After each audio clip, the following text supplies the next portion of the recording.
Nobody in the bar thought she would stay. Caleb Merritt had seen every type come through the door of the Anchor House. Tourists chasing something authentic. Locals who needed a room to be invisible in. People carrying money like a second layer of skin. You could spot them by how they never looked at anything they couldn't afford. So when the woman in the charcoal coat stepped through that Tuesday night, rain still dripping from her collar, Caleb gave her 5 minutes. 5 minutes before she decided the bar wasn't quite right. Before she remembered she didn't belong in a place that smelled like old wood and river fog. But 5 minutes passed. Then 30. Then the whole night. And for the first time in as long as he could remember, Caleb Merritt lost a bet, not about money, but about a woman who looked at him like a person instead of scenery. And that looked like it was going to cost him everything. Caleb wiped down the bar top for the 4th time that hour. The mahogany rail at the Anchor House had been worn smooth by decades of elbows and spilled drinks, and he knew every groove in it, the way you know the cracks in your ceiling when you can't sleep. River Street glowed through the front windows, cobblestones slicked with rain, gas lanterns throwing amber light across the waterfront. Tourists long since retreated to their hotels. This was Savannah at its quietest, its most honest. He was 33, night bartender, nursing student. On the mornings he could keep his eyes open. Single father to an 8-year-old boy named Finn who drew rocket ships on everything and asked questions about the universe that Caleb rarely had the energy to answer properly. His mother Ruth was dying. Stage 4. The kind of diagnosis that arrived with its own calendar, measured in hospice visits and prescription refills, and the suffocating arithmetic of end-of-life care. This was Caleb's world.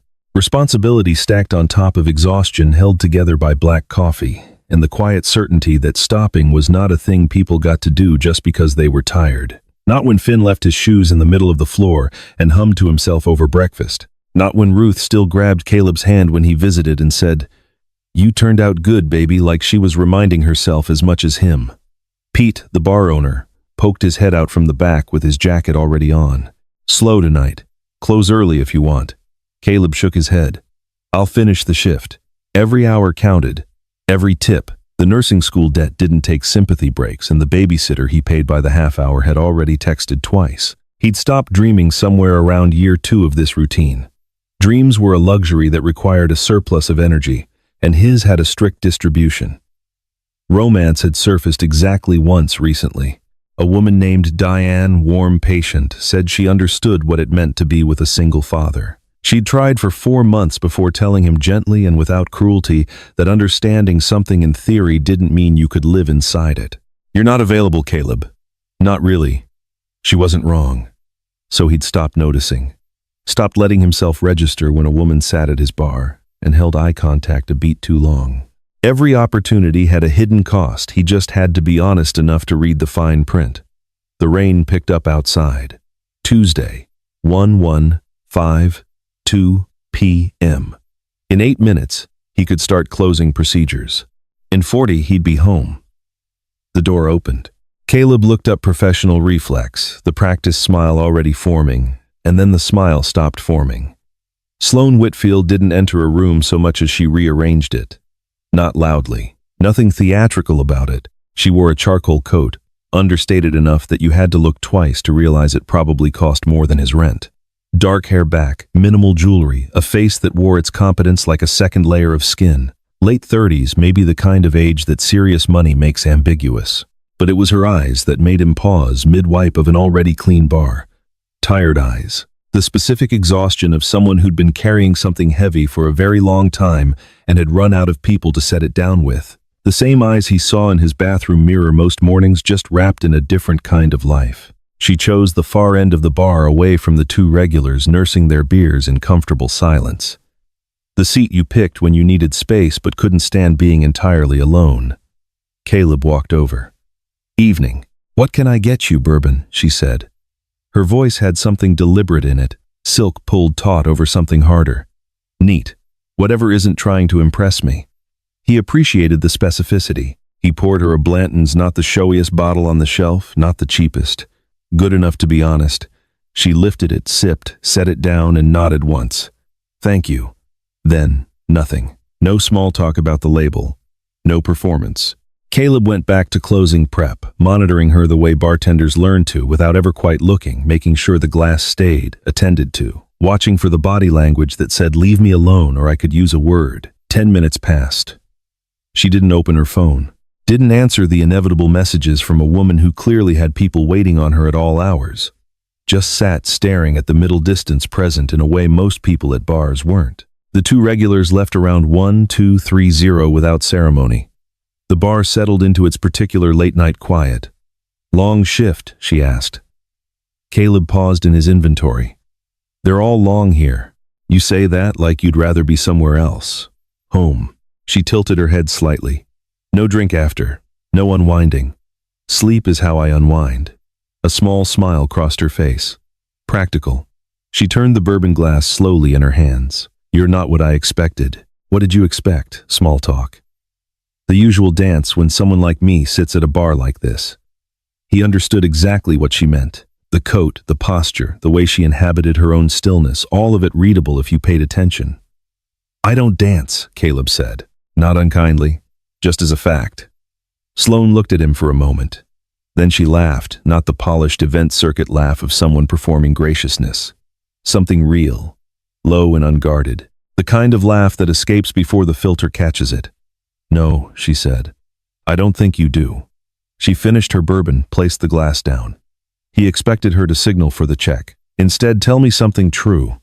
Caleb looked up fully, past the coat, past the composure, to something underneath it that looked like it recognized itself in him. "I have a son," he said. 8 years old. He's the only true thing I know." Something moved in her expression. Not disappointment. Something quieter, recognition maybe. "What's his name?" "Finn." "Like the explorer." "Like the stars, actually." His mother, Caleb, caught himself. "We're not together. I'm raising him alone." Sloane nodded slowly and signaled for another pour. When he filled her glass, she wrapped both hands around it as if she were cold despite the warmth of the room. "I built a company from nothing," she said quietly, almost like a confession. 9 countries, 6,500 employees. She looked up at him. "And I've never felt less like a person than I do right now. Because you're the first one in 6 months who's looked at me without running the numbers." Caleb said nothing, because what could you say to that? That he understood invisible. That he'd spent 3 years invisible to everyone except his son and his dying mother. His silence, the quality of it, the lack of judgment in it, seemed to be exactly what she needed. "Thank you," Sloane said. He didn't ask for what. They talked until 2 in the morning. Not about anything that carried weight. Books they'd started but never finished. Movies they'd meant to see. The particular bone-deep loneliness of being the most responsible person in every room you walked into. Sloane never said the name of her company. Caleb didn't ask. Some part of him had already pieced it together, but some part of him didn't want to break the spell. Finally, she checked her watch. "I should go." Sloane pulled out her phone the first time she'd touched it all night. "Have dinner with me. Thursday. Somewhere quiet." The invitation sat in the air between them. Caleb felt the pull of it, the want of it, like a current running underneath something that was supposed to stay still. "I can't," he said. Her expression stayed level, but something behind her eyes shifted. "I see." "No," he said quickly. "It's not." He stopped. Started again. "I don't do this. Dating. Any of it. Not because I don't want to, because I can't afford the cost." She glanced around the bar, misreading him. "I'm paying Caleb. Not that kind of afford." He leaned against the rail, trying to find the shape of something he'd never had to say out loud. "Finn is 8. He gets attached the way he breathes. He doesn't think about it, it just happens. If I bring someone into his life even at the edges and it doesn't hold, he's the one who pays for that, not me." "Him. I wasn't suggesting you introduce me to your son. No. But that's where it leads eventually if this, whatever this is, continued." And then what? He looked at her directly. "You're Sloane Whitfield." Her eyes widened just slightly. "I figured it out about an hour in," he said. "Whitfield Energy. Gulf Coast roots. Forbes list before you were 32. Youngest woman to all right," she said quietly. "So, you know what I mean. You're not looking for something permanent in a waterfront bar in Savannah at midnight on a Tuesday. And that's fine. You don't owe me permanent. But I can't do temporary." He paused, then said the honest thing. "Not when I can already feel myself wanting to say yes." The honesty of it surprised them both. Sloane stood slowly. For a beat, Caleb waited for the argument. Powerful people didn't absorb refusals gracefully. He'd seen it enough times to know. But she didn't argue. She nodded once like she was filing something away. "You're protecting him," she said. She stopped. "That's rare. Most men I meet are so busy trying to be impressive, they forget there's anyone depending on them. I don't have the luxury of forgetting." She buttoned her coat. At the door, she turned back. Rain fell quiet on the cobblestones behind her. "For what it's worth," she said, "I think Finn is lucky. To have someone who loves him more than he wants things for himself." Then she was gone into the wet savannah night. Caleb stood alone behind his bar and sat with the strange, particular feeling of doing the right thing while it hurt. Sloane sat in the back of Gerald's car, rain tracing lines down the windows, and made herself a deal. She had never been good at accepting no. Not when her grandfather's board told her she was too young and too emotional to inherit a Gulf Coast energy company at 24. Not when competitors circled during the transition years, certain she'd fold. Not once.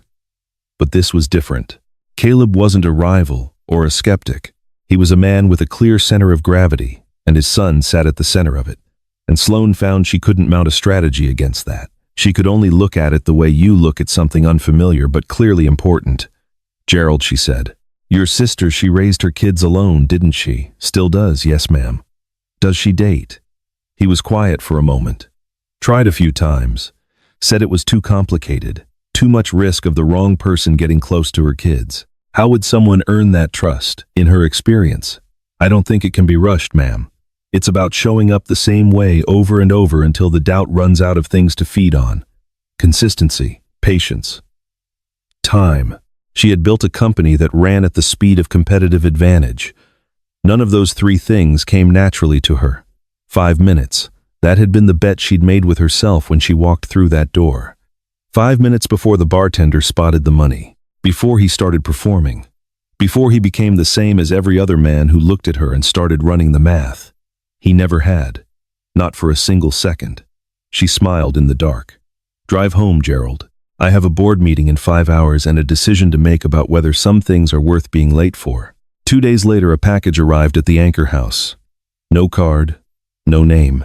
A brown paper bundle with 3 hardcovers inside a legal thriller Caleb had mentioned in passing, a history of labor movements in the American South, and a battered children's star atlas with someone else's handwritten margin. Notes already in it. Someone had loved this book first.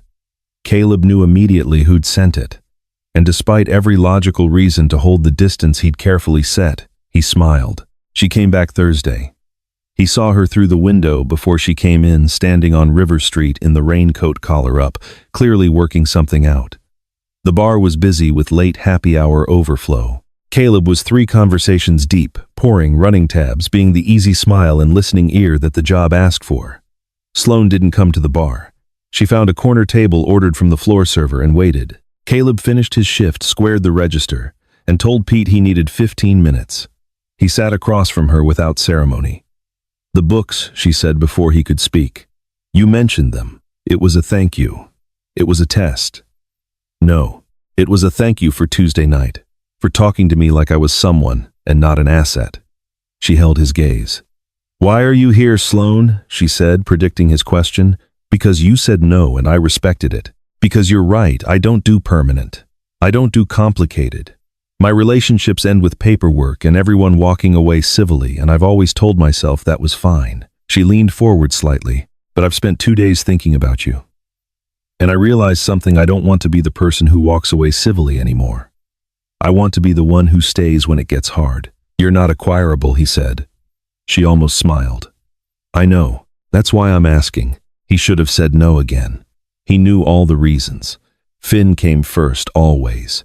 Sloane's world and his world didn't share an address. Temporary was the most likely outcome, and temporary would leave marks on the one person who didn't deserve them. But God, he was tired of saying no to everything except obligation. "Conditions," he said finally. "Name them. Somewhere normal. No place that requires a jacket I don't own." "Agreed. We don't talk about money, yours or mine. No offers to fix things. No suggestions about lawyers for my mother's insurance. No optimizing." "Agreed. And Finn stays out of this. For now. Maybe permanently, depending on how this goes. If it goes anywhere, we move at his pace, not ours. What's his pace? Slow, careful. He needs to trust someone before they become real to him. Like father, like son. Exactly like that. She extended her hand across the table. Deal Caleb Merritt. He looked at her hand. At the woman who ran 9 countries from a glass tower on Bull Street, sitting in a riverfront bar negotiating terms like this was the most important deal she'd ever attempted. One dinner, he said, taking her hand. If it doesn't feel right, we stop. No damage done. They both knew that last part was already less true than it sounded. She chose Casa Rosario on Factor's Walk, family-owned red and white checkered cloths portions designed to embarrass you, Rosa, the granddaughter, still taking orders 40 years after her grandmother opened the place. Caleb arrived first. He'd half expected Sloane to appear at the exact confirmed time, all logistics. Instead, she hurried in 10 minutes late, hair slightly wind-caught, still working out of her coat as she slid into the booth. Meeting ran over. Jakarta deal the logistics team was. She stopped herself. Sorry. No work. Your rule. Good rule. She settled back. Tell me about your day. Constitutional law. My professor spent 2 hours explaining why the Fourth Amendment is essentially decorative at this point. He turned the menu over. Finn has a field trip tomorrow, the Maritime Museum. I was supposed to chaperone, but I have a shift. She almost reached for the solution. He could actually see it, the instinct firing the impulse to fix, and then the visible active choice not to. I'm proud of you, he said. For what? For not offering. It's physically painful, she admitted. I solve things. That's the job. Watching someone sit with a problem I could clear up with one call is genuinely uncomfortable. She set the menu down. Apparently what I am is an optimizer who can't stop optimizing. My last 2 relationships told me so. Before they ended, Rosa appeared, called them both sweetheart, and recommended the cacio e pepe without being asked. They ordered wine and split an appetizer and found the rhythm of an actual conversation, which felt different from the bar, less like chance and more like something decided. Tell me about the legal dream, Sloane said when the wine arrived. What kind of cases? Caleb watched the light move in his glass.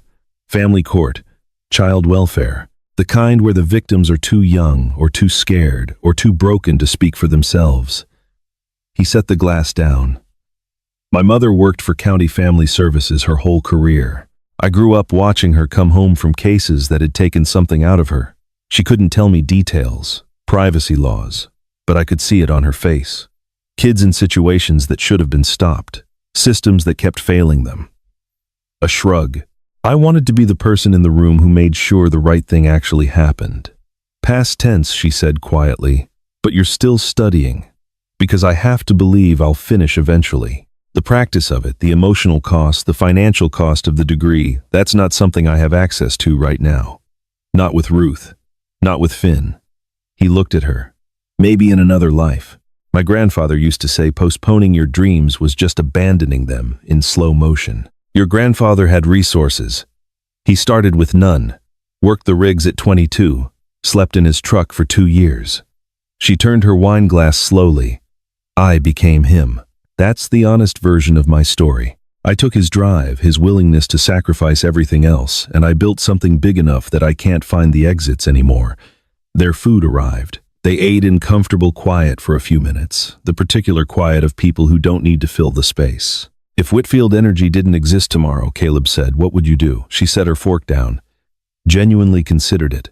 Travel, she said finally. Not the kind I do now, where I see airport lounges and conference rooms in cities I've technically visited. Real travel. Slow travel. Places where nobody knows the name on the building. You could do that. And I'd say I have board meetings every Tuesday and a Jakarta acquisition and a Singapore integration that's already 6 months behind. If I disappear for 10 days, 40 things break. Then you haven't built a company, Caleb said. You've built something that keeps you captive. The words landed harder than he'd intended. But Sloane didn't flinch. You're right, she said quietly. I built a beautiful, efficient prison, and I've been too afraid to admit it because I don't know who I am without the bars. They looked at each other across the checkered cloth, 2 people stuck in opposite traps, too much responsibility, no freedom on one side, too much freedom, no roots on the other. We're something, aren't we? Sloane said. Something, yeah. When the check came, she reached for it without making a statement of it. Caleb let her.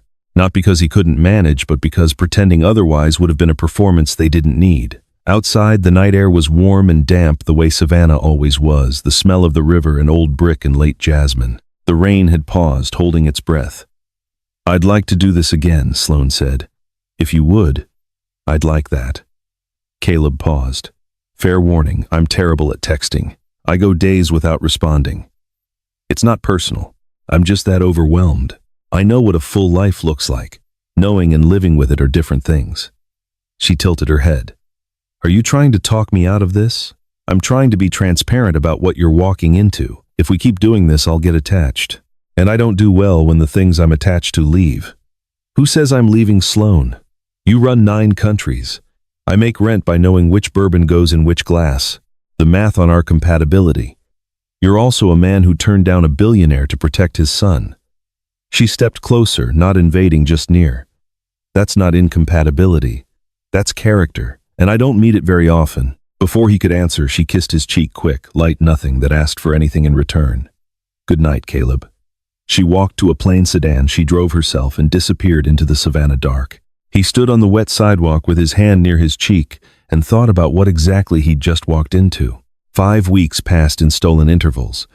Coffee on Wednesday mornings before his lecture, Sloane in a sweater and no agenda, looking almost like someone who didn't own a building. Lunch on Sundays in Forsyth Park while Finn was at a neighbor's sandwiches on a bench, the fountain behind them, the threat of rain that never quite arrived. Late phone calls after Caleb's shift, both of them too depleted to perform, just talking in the dark like two people who'd run out of energy for anything except honesty. She didn't ask to meet Finn, didn't push, didn't suggest changes to Caleb's schedule or offer to solve the problems she could clearly see. And that restraint, that particular patience from a woman who ran acquisitions the way most people ran errands, scared him more than anything else had, because patience like that meant she was serious. It was a Sunday evening, 5 weeks and 3 days in, when the fear finally formed into words. Finn was asleep. The apartment was quiet except for the rain and the hum of the refrigerator. Caleb sat at the kitchen table with cold coffee and an essay on habeas corpus reform he'd been staring at for 40 minutes without reading. He called Sloane. "Hey." Traffic sounds behind her. "Just left the office." Jakarta, finally she stopped herself. "Sorry." "How was your day?" Finn asked. "About you." Silence. "He saw the star atlas before I could put it away," Caleb said. "Asked who sent it. I told him a friend. He asked if you were my girlfriend. I said no. He asked if you could be. What did you say? Maybe. I said grown-up friendships are complicated, that I needed to be sure before I introduced him to anyone." He stood, moved to the window. Then he said, "You're scared, Daddy." Just like that.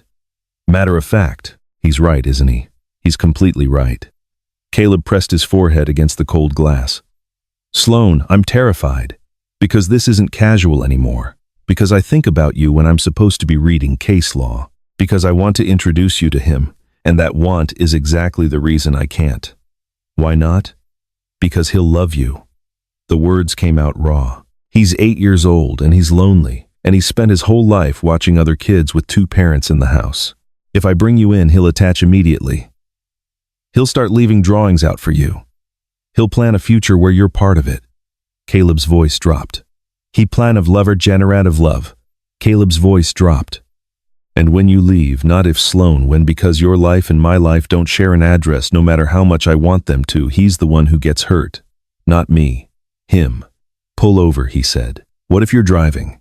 Pull over. This conversation doesn't happen while you're moving." A pause. Then a blinker. Gravel under tires. Engine going quiet. "Okay," she said. "I'm stopped." A breath. "Do you actually think I'm just filling time with you? I think you're used to getting what you want and moving on once you're satisfied. I think 5 weeks might be your record for sustained attention on something that isn't a deal." He expected defense. Instead, she said, "You're not entirely wrong." He waited. "My longest relationship was 14 months. A man named Carter, portfolio manager, published 2 books, brilliant and easy. We made sense on paper. He proposed at a charity gala. 400 people. The correct ring. I said yes, because it made sense, because I was 35, and everyone said it was time." A pause. "We sent save the dates to 360 people. 2 weeks before the wedding, he asked me what I wanted to name our children someday. and I realized I had never once thought about it. Not during 14 months of dating, not during the engagement, not while spending $250,000 on a reception I'd never actually wanted. What happened, I called it off. Carter told me I was incapable of anything that didn't come with a return on investment. That I'd be alone because I could never care about anyone more than I cared about the bottom line. A quiet breath. He wasn't entirely wrong. At the time, so why is this different? Because when I'm with you, I don't think about quarterly earnings.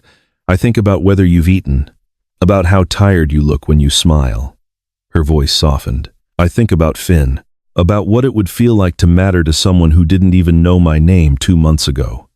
Caleb sat back down at the kitchen table and put his head in his free hand. I can't use my son's heart as tuition for your learning experience, he said quietly. I know. If there's any doubt, Caleb, it's already real to me. I'm not performing patience. I'm not running a long game. A slight crack in her voice. I've never, not once in my adult life, wanted to stay somewhere the way I want to stay here. Wanting to isn't the same as being able to. Then what do you want me to say, that I guarantee I'll never hurt you, that I'll never fail? Her voice steadied. Nobody can say that. Not even people who aren't workaholics with a history of running at the first sign of inconvenience. She was right. He knew she was right. Slow, he said finally. We go slow. You keep being patient. I keep being scared. For how long, until the fear of keeping you away becomes bigger than the fear of letting you in? A long quiet. Then I can work with that. After they hung up, Caleb sat in his dark kitchen and listened through the thin wall for Finn's breathing, slow and even and real. Whatever happened with Sloane, that sound was the thing that had to stay protected. Everything else was negotiable. 8 weeks later, Sloane's phone rang at 2:14 inches the morning. She answered before the second ring. Late calls meant emergencies. It's Caleb. His voice was tight in a way she'd never heard before. I'm sorry. I know the hour. I need. And what happened? My mother. She fell. Hospice called. They're taking her in. She's asking for me. I need to go, but Finn is asleep and the neighbor who usually watches him isn't picking up, and I can't ragged exhale. I can't wake him up at 2 in the morning and take him to a hospital. Give me your address, Sloane said, already reaching for clothes. You don't have to. Address Caleb. He gave it.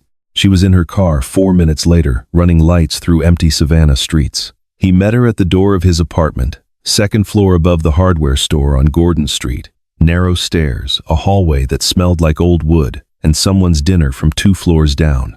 Jacket half on, keys already in his fist, looking like a man who'd spent 8 years trying to figure out how to be in 2 places at once and still hadn't cracked it. He's asleep, Caleb said rapidly. First door on the left. He sleeps through the night, but if he wakes up, tell him Daddy went to see Grandma Ruth. Tell him I'll be back by morning. There's juice in the fridge. He has a stuffed fox named Captain that he needs if he's scared Caleb. Sloane put both hands on his shoulders. Go. I've got him. He looked at her. This particular kind of looking, the kind that went past what you meant to show. She was in joggers and an old t-shirt, hair pulled back, no makeup, standing in his shabby hallway at 2 in the morning without a single flicker of inconvenience. He kissed her fast, desperate, grateful in a way that didn't have another language. Thank you, he said against her mouth. Then he was gone. Footsteps down the stairs. Door to the street below. Sloane stood alone in his apartment and let herself actually see it. Small. Clean, in the way that meant someone worked at it. The furniture was old, but nothing was broken. Finn's drawings covered the kitchen table rocket ships mostly, and something that looked like a detailed map of the solar system with labels in careful 8-year-old handwriting. Crayons, in a wide-mouthed jar.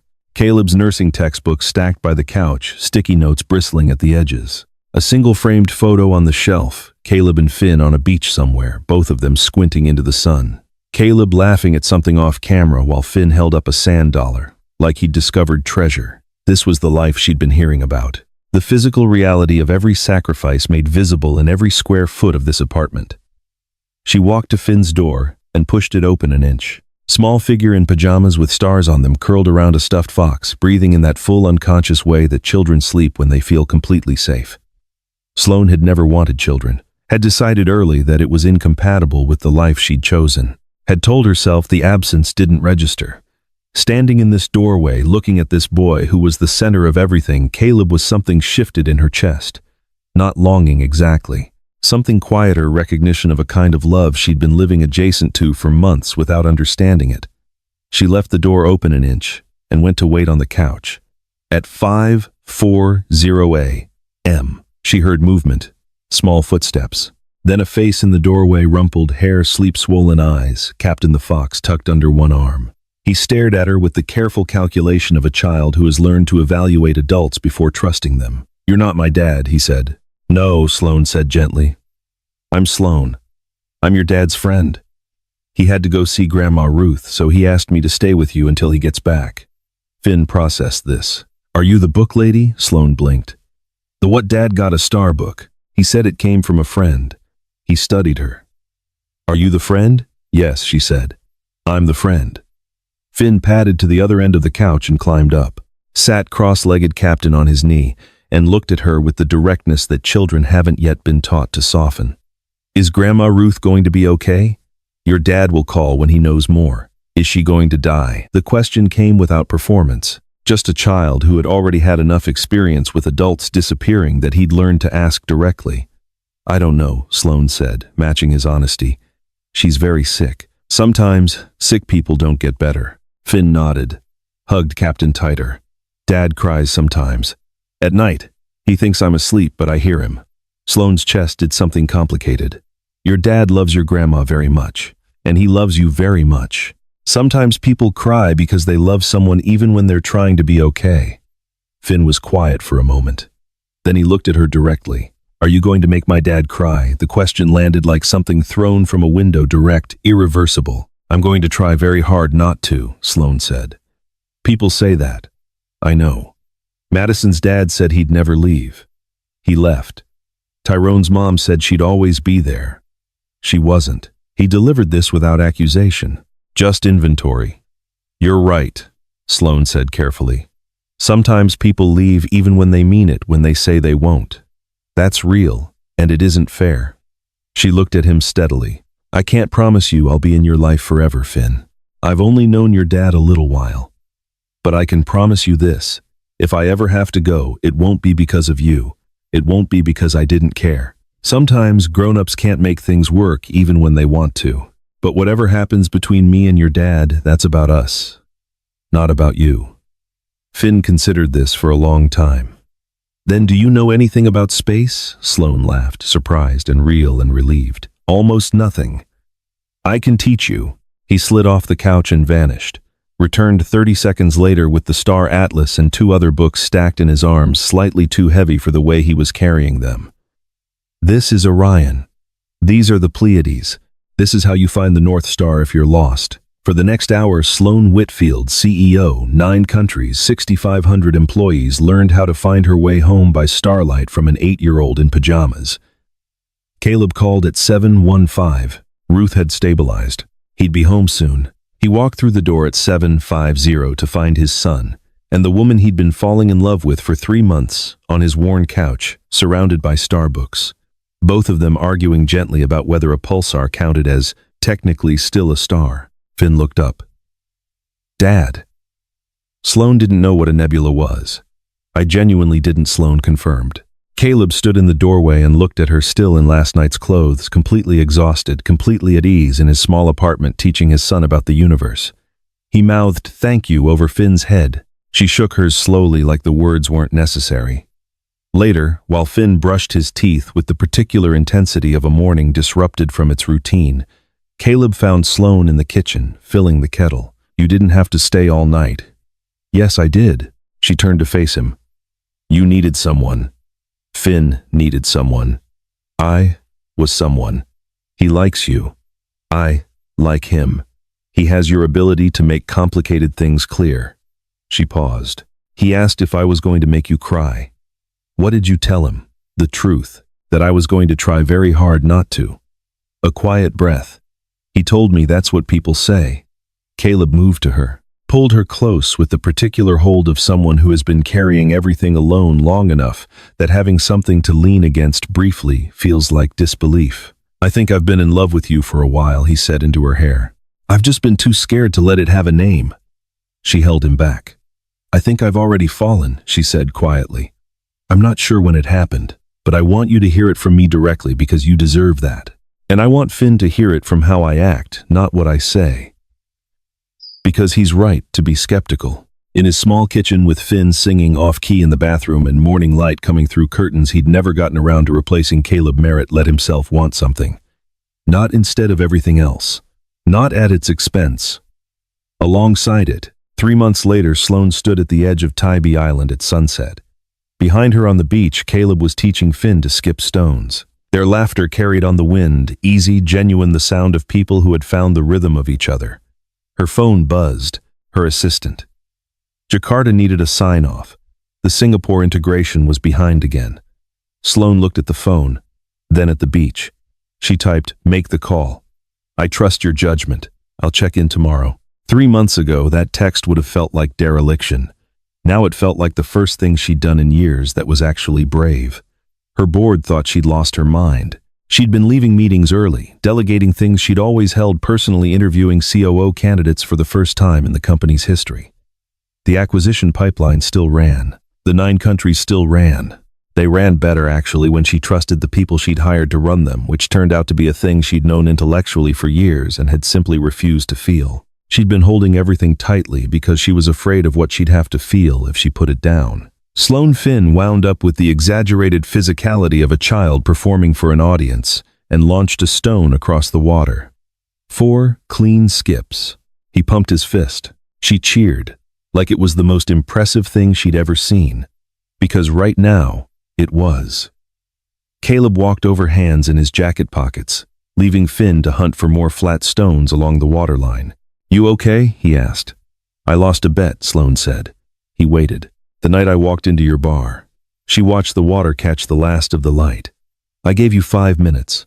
5 minutes before you spotted the money. Before you started performing. Before you became the same as every other man I'd ever been in a room with. And you never did." She turned to face him. "You talked to me like I was someone real. Then you turned me down to protect your son. Then you made me wait, made me earn it, made me actually think about whether I was capable of being what someone needed rather than just acquiring what I wanted." She took his hand. "I lost that bet spectacularly. Sounds like a rough night." She laughed. "I think I won something better." "What's that?" "A life I can actually feel."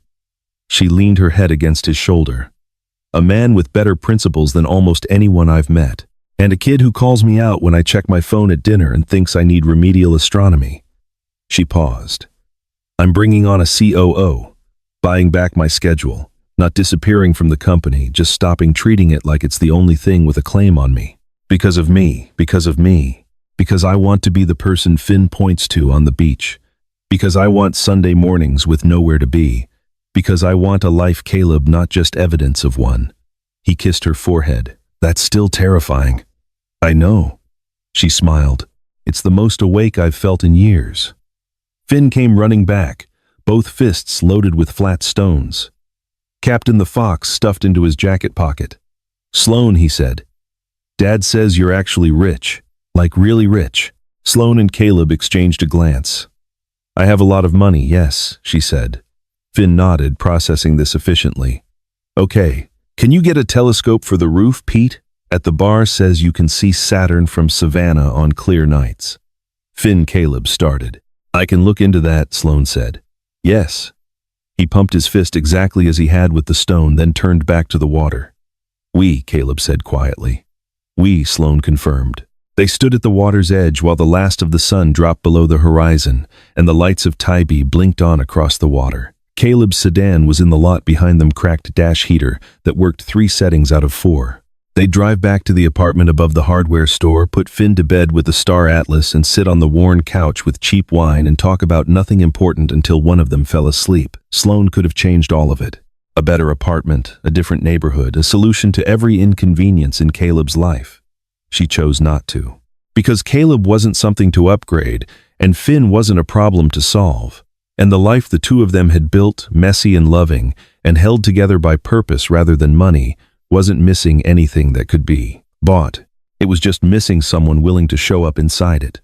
That night, after Finn was asleep and the Star Atlas was closed on the coffee table, Caleb and Sloane sat on the couch in the quiet of the apartment, rain starting soft and steady against the window. Still scared, he admitted. Me too. Don't know how this ends. Nobody does. She leaned her head on his shoulder. We try anyway. That's the whole thing, right? Scared and not remotely prepared. We try anyway. Outside, Savannah rain fell the way it always had, quiet and indifferent, and somehow still like a promise. Inside, two people who had been alone in their own specific ways sat together in the dark and decided, not without fear, not without doubt, but with something steadier underneath both, that the best bets weren't the ones you entered, expecting to win. They were the ones you lost and discovered in losing that you'd been playing for the wrong thing all along.